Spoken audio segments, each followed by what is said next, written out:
What's good, everybody? Today we are marrying into money with Jane Austen's Pride and Prejudice. So tighten up your bonnets, pull up your breeches because we are getting into it.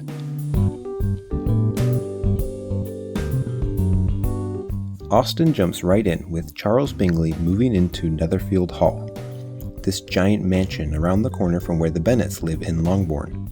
The Bennets are super interested in this guy moving in because he is a very eligible bachelor, and there are 5 eligible bachelorettes in the Bennet household. Their names are Jane, Elizabeth, Mary, Kitty, and Lydia. Mrs. Bennet needs these daughters married off ASAP. Bingley meets the Bennet girls at a ball, where he hits it off with the eldest, Jane. Bingley's friend Darcy also comes to the ball, but it looks to everyone like he's a buzzkill. He looks the most unattractive to the second daughter, Lizzy. At first, Darcy feels the same way about Lizzy, but she is so witty and clever that she starts to win him over. One day, Jane goes to say howdy at the Bingley house, but she gets caught in the rain on the way there and comes down with the sickness. Lizzy hears about it and walks over to take care of her, but her dress gets all muddy in the process. The rich people are not impressed.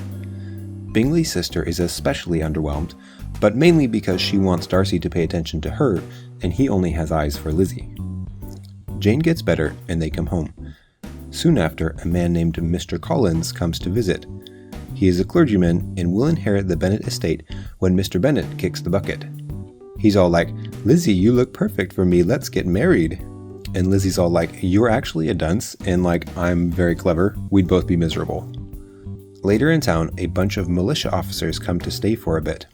The girls love a man in uniform, especially this one guy named Wickham who's a lady killer. Lizzy gets on his good side and he mentions that he knew Darcy when he was young and Darcy screwed him out of his rightful inheritance. Then Bingley up and leaves for London, taking all his friends and family with him. He gone.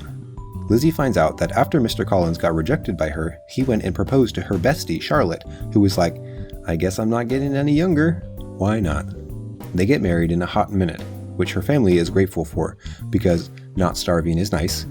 Jane decides it might be nice to see Mr. Bingley and travels to London to maybe bump into him. She's hoping they can get the romance vibes up and working again. But Bingley's sister, who Jane thought was nice, turns out to be a real bee, and Jane doesn't see Bingley at all in London. Marriage prospects for the Bennet girls are bleak. Lizzy goes to visit her bestie, Charlotte, and while she's there, she gets invited to dinner at uber-rich Lady Catherine de Bourgh's house, who, coincidentally, is Darcy's aunt.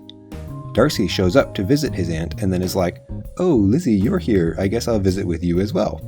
He comes to hang out with them several times, and then, completely out of the blue, he's like, "I really tried hard not to, but you've convinced me to love you. Let's get married." Lizzy tells him to take his arrogant, unpleasant self and kick rocks, especially after Darcy lets on that he was the reason Bingley never came to see Jane when she was in London. Lizzy also tells him she knows he screwed Wickham over. The next day, Darcy writes a letter. "From my perspective, Jane wasn't into Bingley that way. I was doing my friend a favor. Also, Wickham is a beeping liar and he tried to elope with my sister and steal her inheritance. He sucks." Lizzy starts to think that maybe she misjudged Darcy, and when she gets home, she gives Wickham the cold shoulder. "Prey on some other damsel, you jerk."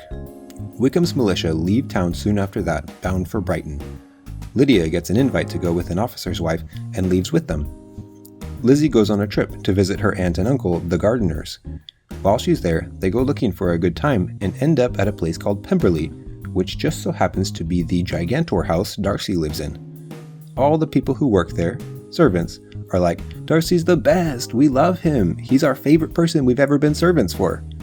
Just then, Darcy shows up unexpectedly and is all like, "Oh, how's your family?" and "Lovely to see you," with no awkwardness at all about being turned down flat and called a jerk. A few days later, Lizzy gets a letter from home. Lydia has eloped with Wickham. What? At just that moment, Darcy comes in and hears the bad news. He's actually really nice about it, but Lizzy has no time for pleasantries. She's got to get home to Ma and Pa. Mr. Bennet and Mr. Gardiner head out to see if they can find the 2 elopers, but it's a fruitless search, and Mr. Bennet comes home early. Later, they get a letter from Mr. Gardiner. He found them in London, and Wickham will marry Lydia as long as he gets an annual income for it. They're all super grateful to Mr. Gardner, thinking it was his money being used to buy off Wickham, but then Lizzy gets let in on a secret. It was actually Moneybags Darcy that made the marriage happen. Wickham and Lydia have been paid off. They go off to live somewhere else without anyone in the family feeling sad about it. Bingley moves back into his house at Netherfield and says, "You know what? Maybe I'll check in on that Jane girl and see how she's doing." Darcy comes too, but is not vocal about it. Nobody knows what he's thinking. Jane and Bingley get engaged, and everyone is super stoked about it. But then, trouble starts brewing. Lady Catherine Moneybags de Bourgh shows up and tells Lizzy that she is forbidden to marry her nephew, Mr. Darcy. And internally, Lizzie's all like, "What on earth are you talking about? He never even talks to me." But externally, she's like, "You can't tell me what to do, you old hag!" Extreme paraphrase. One day, when Darcy comes to visit, he tells Lizzy that he still feels the same way he did way back when. She's chuffed to hear this and tells him that she's changed her mind and would love to have him as her hubby. They are engaged, and both Lizzy and Jane end the story as happily married wives. If you crack open this little novel and read the first line, you will see that right off the bat, Austen is bringing her own personal sense of fun and satire with this line. It is a truth universally acknowledged that a single man in possession of a good fortune must be in want of a wife. Jane Austen had a great sense of what makes people people, and used that to her advantage as she wrote about the characters and how they get up in each other's business. Everyone who reads this story can relate, because everyone reading it is a person. At the time of writing, there were many other novels aimed specifically at women audiences, novels of sensibility, where the women were extreme stereotypes of themselves, crying and fainting and sighing all over the place. Elizabeth is a character who directly contrasts that. She's strong, she's independent, and she doesn't fangirl over long-born boy bands. Also in the writing, there is a very large hole where descriptions of the characters and props should be. What do the clothes look like? The houses? The people? With few exceptions, there is basically nothing except the imagination to give the characters physical descriptions. It would even seem that Austen has it out for overwhelming displays of emotion. The characters that succeed are the ones without emotions that take over their logic circuits, sort of. And characters that fail are the ones who let themselves get carried away and don't listen to reason or propriety. On another note, let's face it, money is always going to be a big part of everyone's life. Gotta get that first edition of Dune somehow, am I right? The reactions of the characters to money throughout was extremely common at the time of writing, but Austen also weaves in a little narrative about how money isn't everything.